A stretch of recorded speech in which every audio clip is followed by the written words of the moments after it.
మంచోడు మంచోడు అంటే మంచం కోళ్ళు ఎత్తుకుపోయాడట. జపాన్ పరిస్థితి కూడా అచ్చం అలాగే తయారైంది. పాపం జపాన్కు వేరే దారి లేకపోయింది. సీన్ కట్ చేస్తే గత 70-80 ఏళ్లుగా మాకు వెపన్స్ వద్దు, వార్ వద్దు, మేం బుద్ధిగా ఉంటామని గొడవలకు దూరంగా పారిపోతూ వచ్చిన జపాన్ చివరకు ఇష్టం లేకపోయినా ఆ అడుగు వేయక తప్పలేదు. హిస్టరీ ఆడే గేమ్స్ భలే విచిత్రంగా ఉంటాయి కదా. ఒక్కసారి ఫ్లాష్ బ్యాక్లోకి వెళ్తే రెండో ప్రపంచ యుద్ధం టైం గుర్తు చేసుకోండి. అప్పట్లో అమెరికా జపాన్ అంటే ఉప్పు నిప్పు, ఒకరిని చూస్తే ఒకరికి మండుకొచ్చేది. జపాన్ వెళ్ళి అమెరికాలోని పర్ల్ హార్బర్ మీద అటాక్ చేస్తే దానికి రివెంజ్గా అమెరికా అణుబాంబు వేసి హిస్టరీలోనే మోస్ట్ డేంజరస్ పని చేసింది. ఆ దెబ్బకి జపాన్ మొత్తం షేక్ అయిపోయింది. ఇక జన్మలో కత్తి పట్టకూడదు అని డిసైడ్ అయిపోయింది. కానీ కాలం ఎప్పుడూ ఒకేలా ఉండదు కదా బాసు. సీన్ మొత్తం రివర్స్ అయింది. ఒకప్పుడు బద్ద శత్రువులు ఇప్పుడు జిగ్రీ దోస్తులైపోయారు. ఎంత క్లోజ్ అంటే జపాన్ తన సేఫ్టీని, చట్టాలని, చివరకు తన రాజ్యాంగాన్ని కూడా అమెరికా చేతిలో పెట్టేసింది. ప్రపంచం మొత్తానికి మేం ఇంకెప్పుడు వార్ చెయ్యం, మాకు ఆర్మీతో పని లేదు అని ప్రామిస్ చేసింది. అంతా బాగానే ఉంది అనుకుంటున్న టైంలో సిచ్యువేషన్ మారిపోయింది. ఇన్నాళ్ళు ఏ అమెరికా అయితే జపాన్కు బాడీగార్డ్ లాగా ఉందో అదే అమెరికా ఇప్పుడు జపాన్కు పెద్ద హెడ్ఏక్గా మారింది. మనకు ఒక సామెత ఉంది కదా, నమ్మినోడే నట్టేట ముంచాడని. సరిగ్గా అలాగే ట్రస్ట్ పోయినప్పుడు క్లోజ్ ఫ్రెండ్ బర్డెన్గా మారినప్పుడు జపాన్కు పదే పదే గుర్తొస్తున్న ఒకే ఒక్క పేరు మన భారత్. అసలు జపాన్ నిజంగానే భారత్ వైపు అడుగులు వేస్తుందా? ఒకవేళ అదే జరిగితే ప్రపంచం మీద దాని ఎఫెక్ట్ ఎలా ఉండబోతుంది? ఇదే ఇవాల్టి టాపిక్. దీని గురించి క్లియర్గా తెలుసుకోబోయే ముందు చిన్న రిక్వెస్ట్, మీరు మా ఛానల్ సబ్స్క్రైబ్ చేసుకోకపోతే వెంటనే సబ్స్క్రైబ్ చేసుకోండి. కామెంట్ సెక్షన్లో జై హింద్ అని రాయడం మర్చిపోకండి. ఇక్కడ ఒక మ్యాటర్ క్లియర్గా అర్థం చేసుకోండి.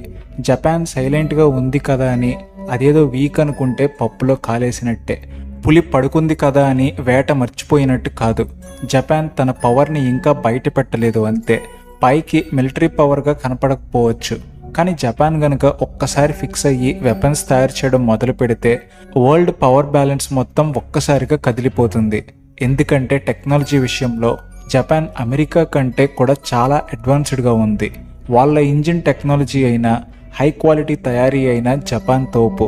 వాళ్ళు గనుక సీరియస్గా తీసుకుంటే అమెరికా డామినేషన్కి డైరెక్ట్గా చెక్ పెట్టగలరు. ముఖ్యంగా సబ్మెరైన్ల విషయంలో జపాన్ దగ్గర ఉన్న ఏఐపి టెక్నాలజీ వరల్డ్ క్లాస్ అనే చెప్పాలి. వీటిని వాడితే శత్రువుల కళ్ళ ముందే వాళ్ళ ముక్కు కింద నెలల తరబడి నీళ్లలో దాక్కున్నా ఎవ్వరూ కనిపెట్టలేరు. ఇక వారి వార్షిప్స్ టెక్నాలజీ అయితే అమెరికన్ షిప్స్ కంటే బెటర్ అని ఎక్స్పర్ట్స్ అంటుంటారు. కానీ ఇక్కడ ఒక చిన్న ట్విస్ట్ ఏంటంటే జపాన్ ఈ శక్తిని ఇన్నాళ్ళు కేవలం సెల్ఫ్ డిఫెన్స్ కోసమే డెవలప్ చేసుకుంది తప్ప అటాక్ చేయడానికి కాదు. సింపుల్గా చెప్పాలంటే కత్తి చేతిలో ఉంది కానీ ఇంకా వరలో నుంచి బయటకు తీయలేదు అంతే. కానీ ఇప్పుడు అమెరికా తన నిజస్వరూపం చూపించడం మొదలుపెట్టింది. ప్రొటెక్షన్ ఇవ్వడానికి బదులుగా జపాన్ దగ్గర నుండి భారీగా డబ్బులు డిమాండ్ చేస్తుంది. అమెరికా బిహేవియర్ చూస్తుంటే డబ్బులు ఇస్తేనే ఫ్రెండ్షిప్, లేకపోతే లేదు అన్నట్టుగా ఉంది. అంటే సేఫ్టీ అనేది ఇక ట్రస్ట్ మీద కాదు, బ్యాంక్ బ్యాలెన్స్ మీద ఆధారపడి ఉంటుందని జపాన్కు క్లియర్గా అర్థమైపోయింది. అందుకే జపాన్ ఒక కఠినమైన నిర్ణయానికి వచ్చింది. మన రక్షణ మనమే చూసుకోవాలి, పక్కింటోడి మీద ఆధారపడితే పస్తులుండాల్సిందే అని ఫిక్స్ అయింది. అందుకే తన చట్టాల్లో, రాజ్యాంగంలో మేజర్ చేంజెస్ చేస్తుంది. వెపన్స్ ఇంపోర్ట్, ఎక్స్పోర్ట్, మిలిటరీని వాడడం లాంటి రూల్స్ అన్నిటినీ మార్చేస్తుంది. అయితే ఇక్కడో కిటుకుంది. జపాన్ ఈ మార్పులన్నీ ఒంటరిగా పోరాడడానికి చేయడం లేదు. భారత్ లాంటి స్ట్రాంగ్ అండ్ ట్రస్టెడ్ దేశాలతో చేతులు కలపడానికే ఇదంతా. ఇప్పటిదాకా జపాన్ తలుపులు కేవలం అమెరికాకే తెరిచి ఉండేవి, కానీ ఇప్పుడు కొత్త గేట్లు తెరుచుకుంటున్నాయి.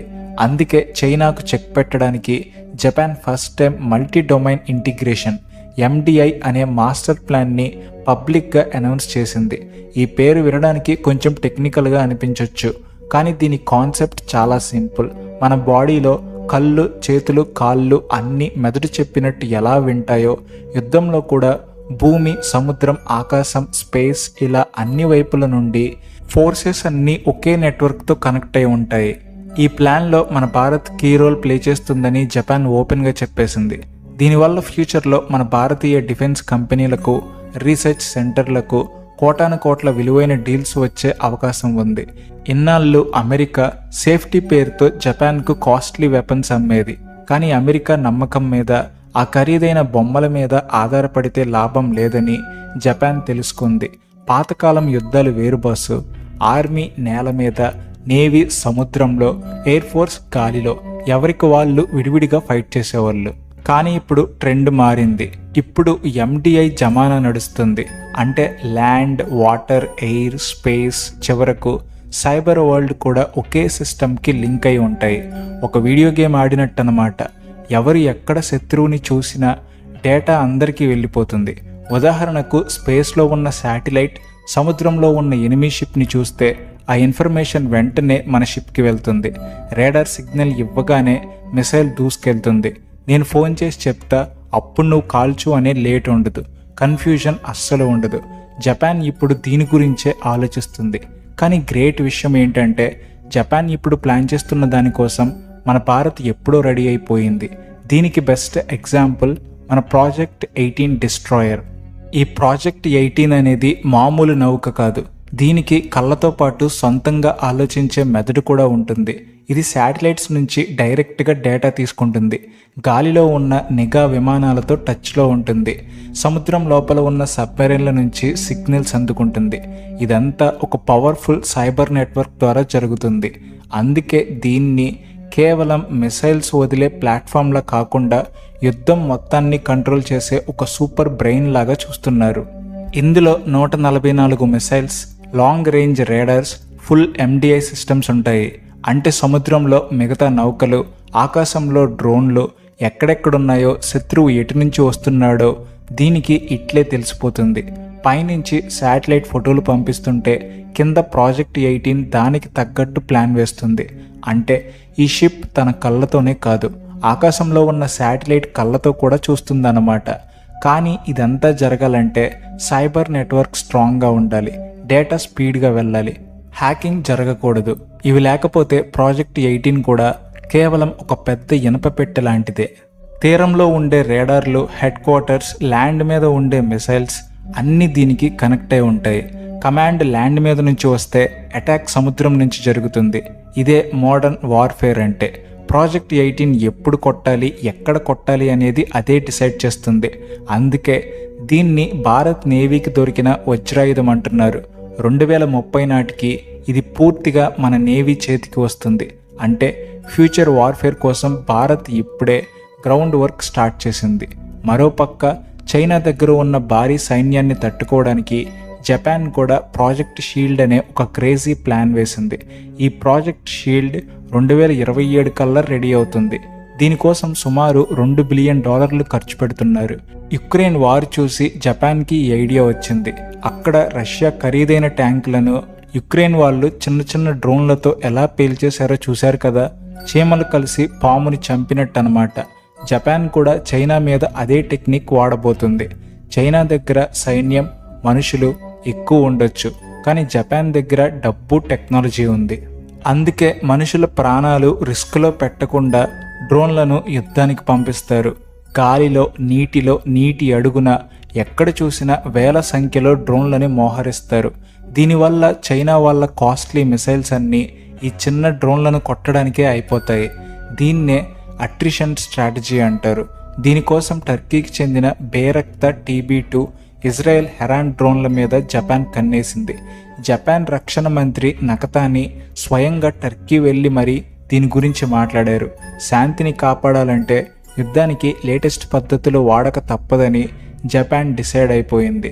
ఇంకో విషయం ఏమిటి అంటే వెపన్స్ రేస్లో జపాన్ అమెరికాని కూడా దాటేసింది. అమెరికా నేవీ రైల్ గన్ అనే టెక్నాలజీ కోసం 20 ఏళ్ళు కష్టపడి $500 మిలియన్ తగలేసి చివరకు చేతకాక 2021లో వదిలేసింది. కానీ జపాన్ మాత్రం సైలెంట్గా తన పని తాను చేసుకుంటూ పోయి అదే టెక్నాలజీని సక్సెస్ చేసి తన వార్షిప్ నుంచి టెస్ట్ కూడా చేసింది. దీని స్పీడ్ ఎంతో తెలుసా? మ్యాక్ 6.5 అంటే ధ్వని వేగం కంటే 6.5 రెట్లు ఎక్కువ అన్నమాట. దీని రేంజ్ 100 నాటికల్ మైళ్ళు ఉంటుంది. అమెరికా వల్ల కానిది జపాన్ చేసి చూపించిందంటే వాళ్ళ టెక్నాలజీ లెవెల్ ఏంటో అర్థం చేసుకోండి. కేవలం వెపన్స్ మాత్రమే కాదు, జపాన్ పాలిటిక్స్లో కూడా పెను మార్పులు వస్తున్నాయి. జపాన్ ప్రధాని సనా తకైచి ఒక సంచలన ప్రకటన చేశారు. జపాన్ ఎన్నాళ్ళు ఫాలో అయిన శాంతి రాజ్యాంగం ఆర్టికల్ 9 ఇక హిస్టరీలో కలిసిపోతుందని క్లియర్ కట్గా చెప్పేశారు. మనం బ్రతకాలంటే మనం మారాలి, కాలంతో పాటు పరిగెత్తాలి అని తేల్చి చెప్పారు. నవంబర్ 2025లో తైవాన్ గురించి ఆయన చేసిన కామెంట్స్ బీజింగ్ గుండెల్లో రైళ్లు పరిగెత్తేలా చేశాయి. చైనా గనుక తైవాన్ మీద అటాక్ చేస్తే అది జపాన్ మీద అటాక్ కిందకే వస్తుందని వార్నింగ్ ఇచ్చారు. అందుకే జపాన్ రికార్డ్ స్థాయిలో రక్షణ బడ్జెట్ని పెంచేసింది, దాదాపు $58 బిలియన్. రీసెంట్గా డిసెంబర్ 2025లో చైనా జెట్స్ జపాన్ విమానాల మీద రేడార్ లాక్ చేశాయి.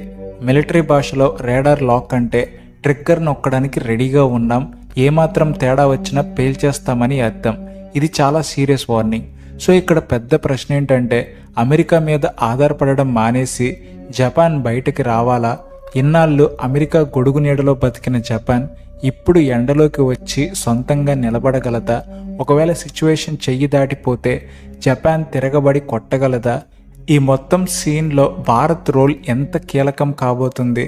చైనా దూకుడుకు కళ్ళెం వెయ్యాలంటే భారత్ జపాన్ కలవడం ఎంతవరకు కరెక్ట్? ఇది ఏమైనా రాబోయే రోజుల్లో ఆసియాలో పెద్ద యుద్ధమే జరిగే సూచనలు కనిపిస్తున్నాయి. అప్పుడు జపాన్ కత్తి దూస్తుందా లేక మళ్ళీ అమెరికా వైపే చూస్తుందా అనేది కాలమే నిర్ణయించాలి.